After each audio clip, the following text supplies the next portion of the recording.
यार बहुत भीड़ है। भैया 12,520 किस पे आएगी? अब ये जहाँ जगह मिलेगी वहाँ आएगी। टिकट है क्या आपके पास? नहीं टिकट तो नहीं है, एक टीसी है, परिचय के जुगाड़ लग जाएगा बोले हैं। अरे ऐसे तो हमारा ही बात हुआ है, साला फोन ही नहीं उठा रहा है।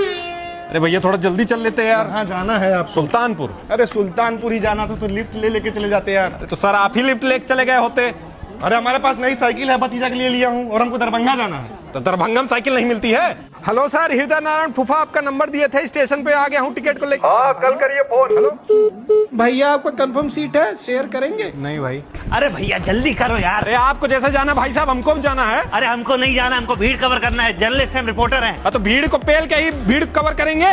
हे भाई साहब आपका कंफर्म सीट है? अरे यार अभी तो आए पूछे थे तुम। अरे आप ही बार बार मिल जा रहे हैं। अरे इतना सामान लेके ट्रेन से कहाँ चले जाएंगे चाचा? अरे जब हम लॉकडाउन में चले गए बचवा, वैसे भी हम बिहारियों के लिए ट्रेन दूसरा घर है, तुम अपना देखो।